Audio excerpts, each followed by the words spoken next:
Cannes a beau être l'événement culturel le plus médiatisé au monde, 4000 journalistes et techniciens accrédités quand même, on ne pèse pas lourd face aux caprices de Donald Trump sur le dossier iranien ou la finale de la Coupe de France de football.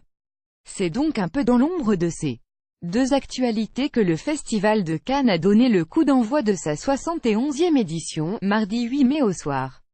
Au risque de nous ridiculiser, on pourra tenter d'ériger des ponts entre tous ces événements, histoire de montrer que la bulle cannoise n'est pas totalement imperméable aux grands enjeux du monde. Prenant prétexte de la rencontre entre les petits poussés des herbiers et les ogres du Paris Saint-Germain, on pourra, par exemple, filer la métaphore sportive, dire que, comme la Coupe de France, le Festival de Cannes est le lieu de tous les possibles, le lieu où un jeune inconnu peut se frotter au vieux routier du 7e art, le lieu où l'Égyptien Aboubakr Shawki, dont personne n'avait entendu parler avant l'annonce de sa sélection, aura l'occasion de se mesurer au Turc Nuri Bilge Ceylan, Palme d'Or 2014, au franco-suisse Jean-Luc Godard, qu'on ne présente plus, ou à l'américain Spike Lee, idem. Reste que le cinéma n'est pas une partie de ballon rond et que le seul affront que les compétiteurs cannois peuvent subir est de repartir bredouille et non de fait, comme ce fut le cas, hier soir, des combatifs joueurs de herbier, seulement, battus 2-0. Quant à l'accord sur le nucléaire iranien dénoncé par Donald Trump, la passerelle avec la croisette est toute dressée puisque c'est Asghar Farhadi, réalisateur venu de la République islamique, qui a eu l'honneur d'ouvrir la compétition mardi soir. Seulement voilà, c'est ballot pour notre transition, son thriller « Everybody Knows » ne se déroule pas en Iran mais en Espagne. Et Donald Trump n'a, a priori, rien contre l'Espagne, plus grand que à lire, Cannes, jour impair, aimer. Écrire vite c'est là, d'ailleurs, toute la difficulté pour les commentateurs cannois qui tentent de ranger les films par leur nationalité, du genre, la France part favorite avec 5 films en compétition, allez les Bleus, comment savoir sous quel drapeau concourt un film? La nationalité de son réalisateur fait-elle loi?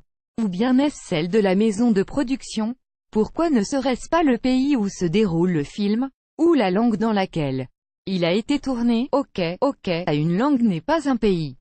Astuce pour contourner la question et, accessoirement, briller lors des dîners en ville. Affirmer que le cinéma n'a pas de frontières et qu'il est un langage universel. C'est aussi pertinent qu'une publicité pour les assurances mais pas totalement bête lorsqu'on a affaire à un film comme Everybody Knows, dont l'intrigue, et les enjeux qui en découlent, pourraient se dérouler dans n'importe quelle partie du globe où il existe une classe moyenne. Le fait qu'Asghar Farhadi ait choisi comme tête d'affiche le couple de stars planétaires formé par Penélope Cruz et Javier Bardem trahit d'ailleurs une certaine volonté d'internationaliser son œuvre, d'en accentuer l'universalité. Mais revenons à l'histoire. Accompagnée de ses enfants mais sans son époux resté en Argentine, Laura Penélope Cruz revient dans le village espagnol de son enfance afin d'assister au mariage de l'une de ses sœurs. Son retour en terre natale donne lieu à de tendres et complices retrouvailles familiales. Il y a là qui l'attendent, les sœurs, les beaux-frères, les neveux, les nièces et l'acariâtre papa, qui a pris un sérieux coup de vieux. Mais il y a aussi et surtout Paco, Javier Bardem, un proche de la famille dont on comprendra vite qu'il fut son amour de jeunesse. Les noces sont célébrées dans la bonne humeur et l'alcool jusqu'à ce qu'un événement vienne interrompre les effusions de joie. Et pas n'importe quel événement, l'enlèvement d'un des membres de la famille, dont on préfère taire l'identité afin de ménager le suspense. L'affaire est d'autant plus grave que les ravisseurs, qui réclament 300 000 € de rançon, ont sans nul doute bénéficié de la complicité d'un des invités du mariage parce qu'elle ne peut, ou veut, contacter la police. La famille mène alors ses propres investigations dans l'espoir de retrouver la victime et, le cas échéant, démasquer le traître.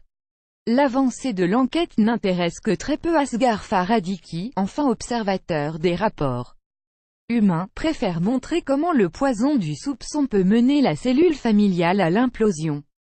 De fait, le rap n'est ici qu'un prétexte narratif pour faire remonter à la surface les rancœurs que chaque membre de la famille éprouve les uns envers les autres. Il y a quelque chose d'ironique a intitulé Everybody Knows, tout le monde le sait, un film dont les principaux ressorts reposent sur les secrets, leurs révélations et la capacité des personnages à les encaisser. L'ironie n'est pourtant pas l'apanage du long-métrage qui, en dépit de ses rebondissements propres au thriller, demeure assez terre-à-terre, entendu, sans réelle surprise ni contre-pied. Sur le papier, le scénario pourrait être celui d'une saga familiale diffusée l'été sur TF1 avec ses intrigues, ses crises de nerfs et ses domaines viticoles s'étendant à perte de vue. Dans sa réalisation, Everybody Knows poursuit les codes du thriller théâtral. Asghar Farhadi fut metteur en scène de théâtre avant de devenir cinéaste, qui se pense obligé d'intercaler entre les nombreuses scènes de tête-à-tête à huis clos des séquences en extérieur pour faire un peu cinéma. Le constat avait été le même avec Le Passé, qu'il avait tourné en France, lorsqu'Asghar Farhadi ne met pas en scène la société iranienne, son geste perd de sa virtuosité.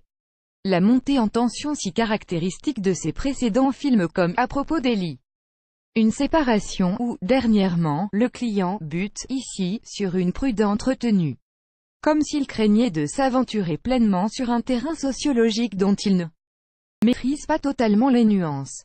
En programmant Everybody Knows et son couple de stars en ouverture de la compétition, le Festival de Cannes a donné l'éclat à son premier tapis rouge. Mais pas à l'entame de la quinzaine, qu'on espère à l'avenir plus flamboyante.